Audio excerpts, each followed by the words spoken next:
Hi, this is Richard Vague with Tychos. During the past week, there have been a slew of troubling headlines on China. One read, quote, "Weak China prices boost deflation fears," which suggests many of China's manufacturers are suffering from lackluster demand.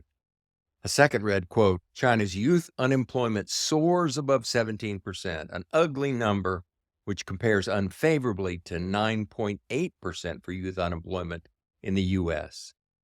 China's numbers is deeply damning for a command and control government like China's, whose entire purpose is to ensure productive employment for all its citizens.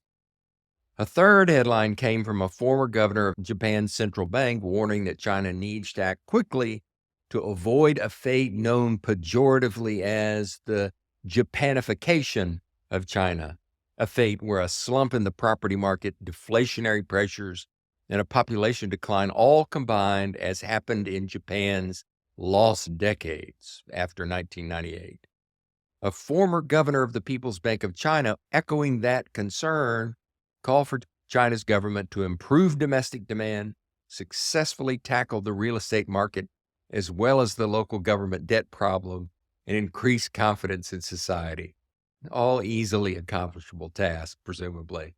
But no, as Carole King once said, quote, "It's too late, baby, now. It's too late."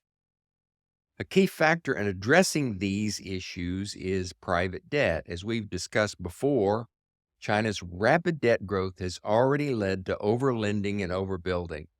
Now China finds itself in the difficult position of trying to deleverage while simultaneously attempting to sustain economic growth. Other than through massive net exports, which in China's case the world is now resisting, a country can't reduce debt and increase demand at the same time. It's a contradiction. Let's take a look.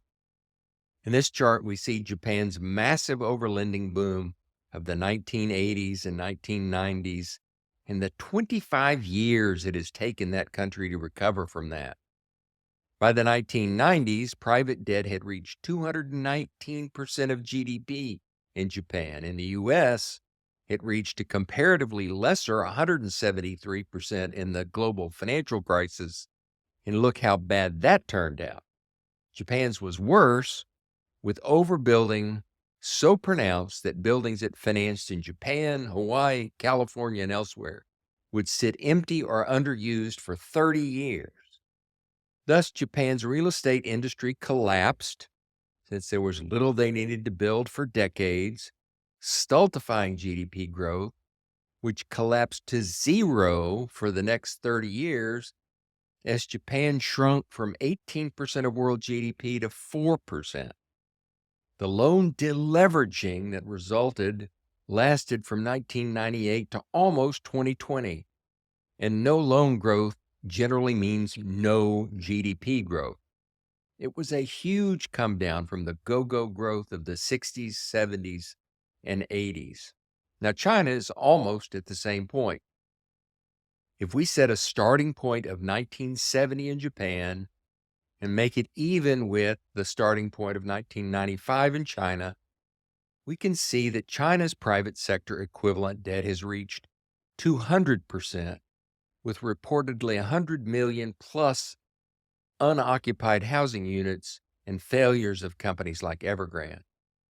Since China's loan growth has remained high, its GDP growth has persisted. But that simply results in building more housing that will not be occupied and dumping an excess of exports that drive prices down, the very deflation that headline was so concerned about. Unlike Japan in 1998, where lenders risked failure if they kept lending after all the overlending, China's banks have kept lending because they do what the government tells them to do, with the implicit guarantee that the government will make sure they survive. So China continues to face a choice: back off lending growth and watch GDP growth suffer with ugly societal consequences, or keep pushing lending and build even more excess. So let's look beyond the numbers just shown in these charts, noting that it's always hard to get the most recent data for China. And when we do, we see evidence that China's loan growth is slowing. It appears to have barely budged in the June quarter as compared to the March quarter, and the evidence suggests that in July, its loans actually declined. And while July is typically a slow month of borrowing activity, the actual shrinkage of loans in July is something that hadn't happened since 2005. That slowdown in lending is the very reason for all the troubling headlines we just mentioned. For the past decade or so, every time China, in the spirit of reform, in the spirit of deleveraging or, dealing with its lending excess, every time that has happened and they've slowed loan growth, the government has balked and resumed pushing loans. Now, there is an alternative, which is to ramp up central government spending, which, to underscore the parallel with Japan, is exactly what Japan did from 2000 forward, as you can see in this chart. In that very vein, one prominent economist worried that deflationary pressures are becoming entrenched is urging China to spend up to $1.2 trillion over the next 2 years to reflate its economy and return to sustainable growth. This would, of course, require a massive increase in China's government debt. This would be up to 2.5 times the so-called bazooka stimulus package China enacted after the global financial crisis in 2008. The funds would be used for things like boosting social welfare spending and accelerating the sale of China's massive unsold housing inventory and even defense. We'll see what happens this time. That's it for this week. Thanks for joining us. And as always, keep the conversation going in the comments. Thanks.